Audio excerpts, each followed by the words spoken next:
The challenge that changed everything. The air in Hong Kong was thick that night, thick with the smell of motor oil and incense smoke from street stalls. Bruce Lee adjusted the strap of his black GI, his eyes fixed on the young man approaching with firm but hesitant steps.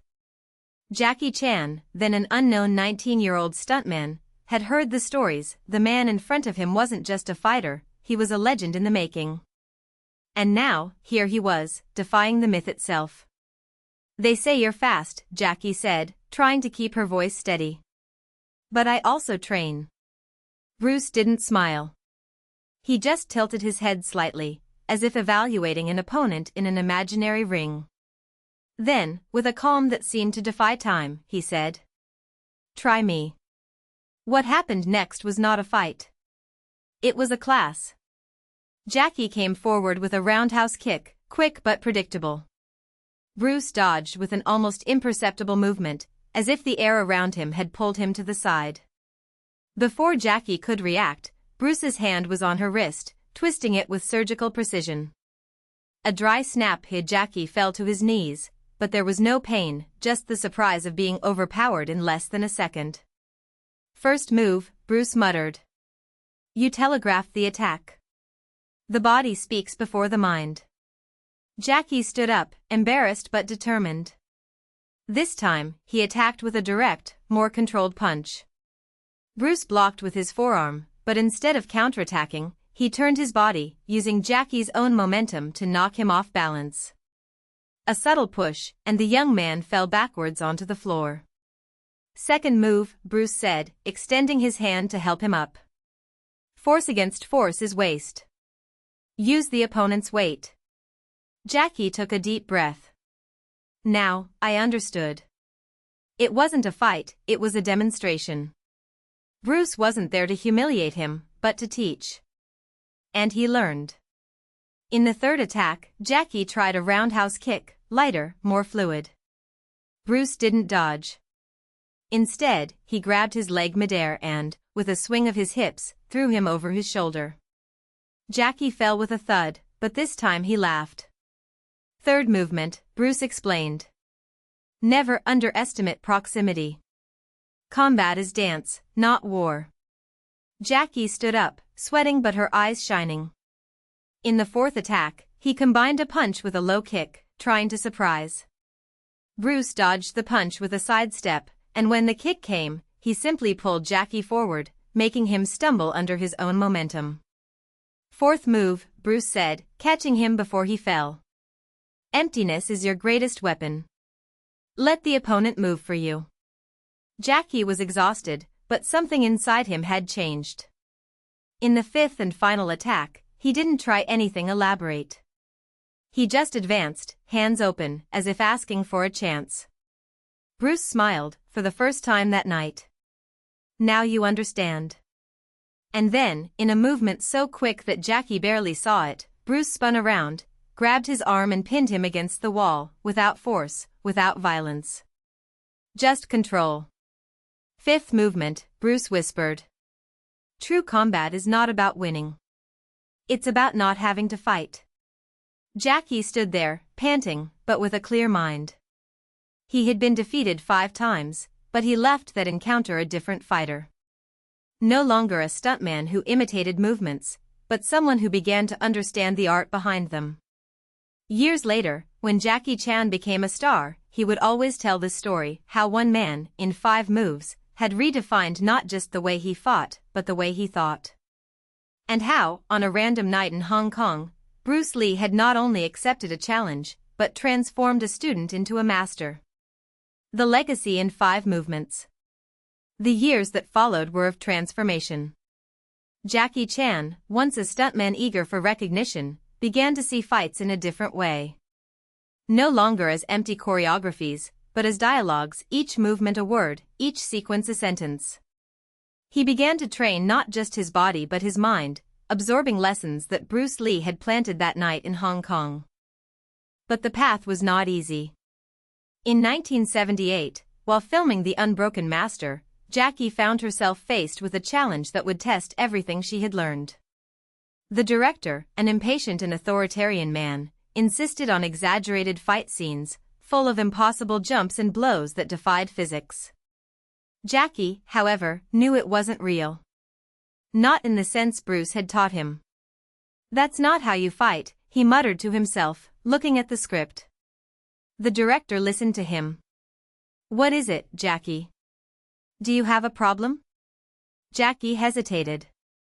He could give in, as he always had. After all, it was just a movie. But something inside him burned. The memory of that night, of Bruce's calm voice, of the fifth movement that wasn't a blow, but a lesson. "Yes," he said, firmly. "There's a problem. This is not a fight. It's circus." The set fell silent. The director, used to being obeyed, glared at him furiously. "Do you think you know more than me?" Jackie didn't back down. "I don't know anymore. But I know what is true." The confrontation escalated. The director threatened to fire him, call him ungrateful, and ruin his career. Jackie, however, was no longer the same young man who accepted orders without question. He took a deep breath, remembered Bruce's words, "True combat isn't about winning," and did something he'd never done before: he gave up. He left the set without looking back. The decision almost ruined him. For months, it was shunned by studios, labeled difficult. But Jackie didn't regret it. Instead, he used the time to refine his style, to create something new, something that united the fluidity of kung fu, the comedy of his childhood Chinese theater, and, above all, the truth that Bruce had taught him. In 1983, Project China debuted. The film, which mixed action, humor and innovative choreography, was a huge success. In it, Jackie didn't just fight, he told stories with his body. Each movement had purpose, each fall was calculated, each smile between blows showed that the fight, after all, could be beautiful. And that's how Jackie Chan became Jackie Chan. Years later, in a documentary about his life, a reporter asked him, "What was the moment that most changed your career?" Jackie smiled, eyes shining with the memory. "A night in Hong Kong. 5 moves. A man who didn't need to beat me to teach me the greatest lesson of my life." And, while the cameras were recording, he closed his eyes for a moment, as if he could hear, once again, Bruce Lee's whisper. "True combat isn't about winning. It's about not having to fight." End. The legacy beyond the ring. The years passed, and Jackie Chan became a living legend, a name that echoed in cinemas around the world. But, behind the cameras, life wasn't just about applause and trophies. There were shadows that not even fame could dispel. One of them was the weight of expectation. Each new film was a challenge: how to top the latest success. How to innovate without betraying the essence that made you unique. In 1993, while filming Crime Story, Jackie faced her biggest off-screen test. An on-set accident left a stuntman seriously injured, and guilt followed him like a shadow. Criticisms emerged, sharp as blades: Jackie Chan is irresponsible. He puts lives at risk for the show. He withdrew, questioning whether the price of the art was worth it. It was in a Buddhist temple in Lantau, where he sought refuge, that he found the answer. An elderly monk, seeing him meditating in silence, approached and said, "The tiger does not regret its claws, but learns to use them wisely." Jackie understood. It wasn't about stopping taking risks, it was about protecting others while doing so. From that day on, he became a tireless advocate for safety on sets, demanding strict protocols and training for the entire crew. But fate had another blow in store. In 2009, her son, JC Chan, was arrested for drug possession in Beijing. The news shook Jackie deeply. As a father, he felt like a failure. As an icon, he saw his public image tarnished by shame. In an emotional interview, he admitted, "I failed as a father. But I won't fail as a man." He used his influence to support anti-drug campaigns, turning his pain into a mission. Over time, Jackie realized that his true legacy was not just in the films, but in the lives he touched. In 2016, he founded the Jackie Chan Charitable Foundation, dedicated to helping young artists and victims of natural disasters. When the earthquake hit Sichuan in 2008, he was there, distributing supplies and rebuilding schools. Bruce taught me that fighting isn't just in the ring, he reflected. It's in life. And the greatest victory is to leave the world a little better than we found it. In recent years, Jackie has slowed down filming, but not her life. He began to dedicate more time to his family, especially his daughter Etta, who grew up in the shadow of his name but found her own voice as a social activist. In 2023, at age 70, he received an honorary Oscar, not just for his career, but for turning the impossible into art and art into hope. On the night of the awards, in front of an emotional audience, Jackie held the trophy with her calloused hands and smiled. "When I was a kid, I dreamed of being a hero. But heroes aren't those who never fall. They're those who get up, even when the world says they can't." And, as always, he bowed, not to the crowd, but to the boy who once dreamed of Hong Kong, not knowing that one day he would be remembered not just for his kicks, but for his heart. End. The last act. Jackie Chan's Oscar speech reverberated beyond the Dolby Theatre. In the weeks that followed, his message about resilience and reinvention echoed in interviews, social media, and even protests. Etta, his daughter, used her father's words at a climate justice rally, and the video went viral. But not everyone greeted his words with applause. In a modest apartment in Kowloon, a man named Liang Wei watched the ceremony with his fists clenched. Jackie's former stunt double in the 80s, Liang was fired after an accident on the sets of Police Story 2, when a poorly calculated fall left him with a permanent spinal injury. Jackie, then at the height of her fame, had paid her medical bills, but Liang never worked in the industry again. Now, at 65, he lived on odd jobs and resentment. "Heroes are those who stand up, right?" he murmured to the screen, while the camera focused on Jackie's smile. "And who holds the ladder for them to climb?" Liang was not a violent man, but bitterness had been eating away at him for decades. And that night, he decided it was time to be heard.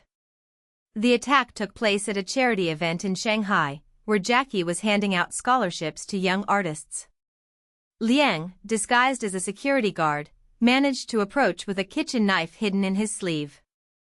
As Jackie turned to greet a fan, Liang stepped forward, but before the blade touched his skin, a body got in the way. "Etta." She pushed her father back hard, receiving the blow to the shoulder. Blood stained her white dress as the crowd screamed. Jackie, in shock, caught her daughter before she fell. Liang was restrained by security guards, but his eyes showed no regret. "You don't understand," he shouted as they dragged him. "You always had someone to save you." At the hospital, while Etta was undergoing surgery, Jackie sat by her bed, holding her hand. Doctors assured her she would recover, but the guilt overwhelmed him. He had spent his life avoiding violence, turning it into comedy, into choreography, but now he realized that, for some, his fame wasn't inspiration, it was an open wound. "Dad," Etta murmured, slowly waking up. "Are you well?" Jackie didn't respond. Instead, he picked up the phone and called an old number. "Liang Wei," he said, when the man answered, his voice hoarse.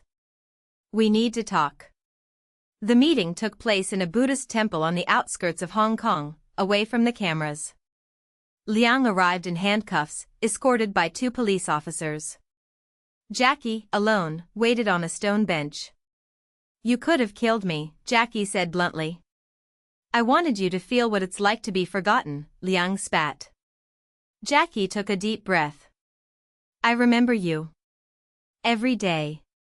He took an envelope from his pocket and placed it between them. "It's a proposal. A foundation for stuntmen and technicians injured on the job. You will command it." Liang looked at the envelope suspiciously. "Why?" "Because heroes aren't just those who stand up," Jackie said, repeating his own words. "They are the ones who extend their hand so that others can do the same." Liang didn't accept it right away.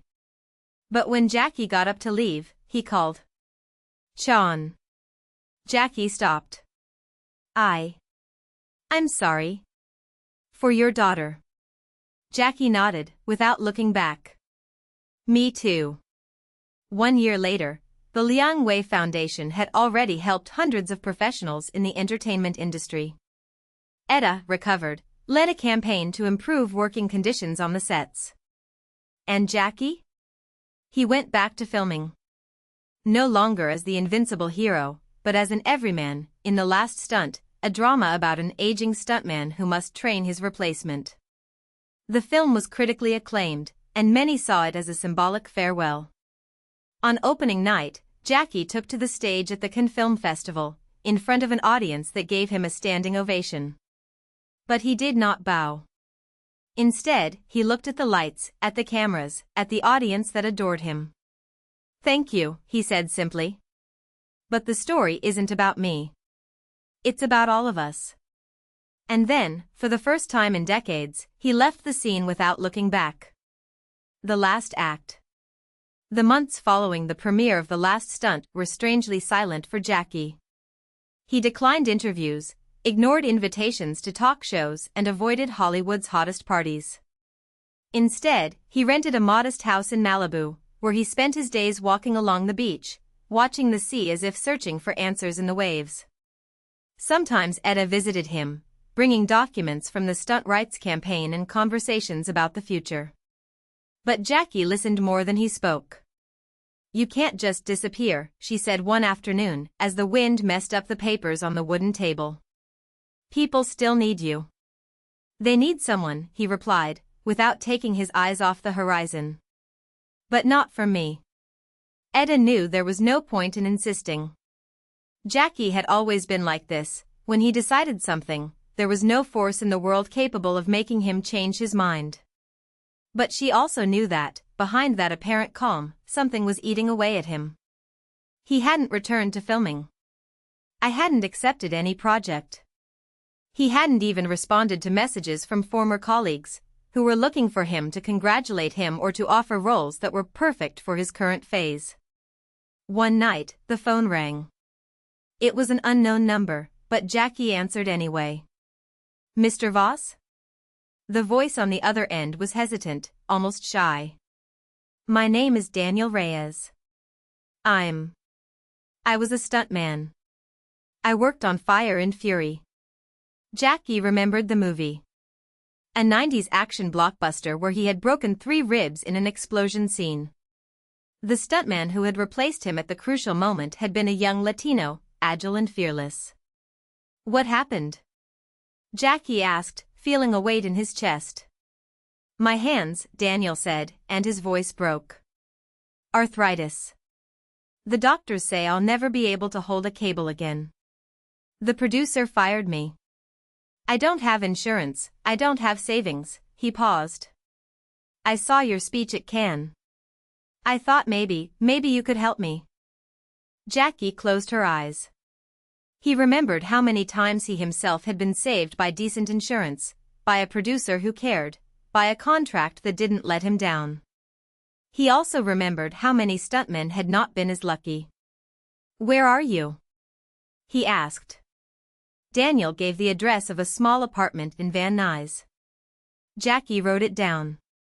"I don't promise anything," he said. "But I'll see what I can do." The next morning, Jackie drove to the address.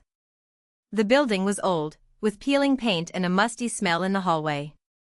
Daniel opened the door with difficulty, his hands bandaged, his eyes red with exhaustion. The apartment was tiny, with cheap furniture and a wall covered in photos of action scenes, some with Jackie in the background, others with Daniel in the foreground, smiling, confident, before everything went wrong. "Thanks for coming," Daniel said, offering a chair. "I didn't know who else to turn to." Jackie looked around. On the table was a pile of medical bills and a torn employment contract. "Do you have a family?" he asked. "My mother," Daniel replied. "She lives in El Paso." "I didn't tell her how bad it is." Jackie nodded. He took the torn contract and unfolded it carefully. "Who signed this?" "A production assistant. Said it was standard." "It's not," Jackie muttered. Not for stunt doubles. He ran his fingers over the abusive clauses, the vague terms that left Daniel without rights. Then he put the paper in his pocket. Let's sort this out, he said. In the days that followed, Jackie was plunged into a battle he didn't expect to fight. He brought together lawyers, contacted unions, put pressure on studios. Etta helped him, using her influence to campaign for entertainment workers' rights. Together, they built a case against the Fire and Fury producer, demanding compensation for Daniel and a review of stunt contracts across the industry. The press picked up the story. Suddenly, Jackie Voss, the man who had left the spotlight, was back in the headlines. But this time, it wasn't for his films. It was for something bigger. Are you using your fame for this? Etta asked one night, as they were reviewing documents in her office. It's not fame, Jackie replied. It's debt. He remembered all the stuntmen who had gotten hurt because of him, all the invisible professionals who made his films possible. He remembered how, for years, he had turned a blind eye to injustice, concerned only with his own career. I should have done this sooner, he said. Etta smiled. It's never too late. The trial was quick. The producer, pressured by public opinion, accepted an agreement. Daniel would receive compensation that would cover his treatments and give him an income for a few years. But Jackie didn't stop there. Using his influence, he convinced other studios to adopt fairer contracts for stunt performers, guaranteeing health insurance, limits on working hours and compensation for injuries. You became an activist, Etta joked, when everything was resolved. Jackie laughed, for the first time in months. No. I'm just paying my debts. Over time, Jackie's life found a new rhythm. He did not return to acting, but began giving lectures at film schools, talking about the behind-the-scenes of the industry and the importance of invisible professionals. Sometimes he visited Daniel, who now worked as a security consultant on film sets, helping to train new stuntmen. One afternoon, while walking along the beach, Jackie saw a group of children playing heroes, jumping and pretending to fight. One of them, a boy of about 10 years old, ran up to him. Hey, you're Jackie Voss. The boy exclaimed. The guy from Steel Storm. Jackie smiled.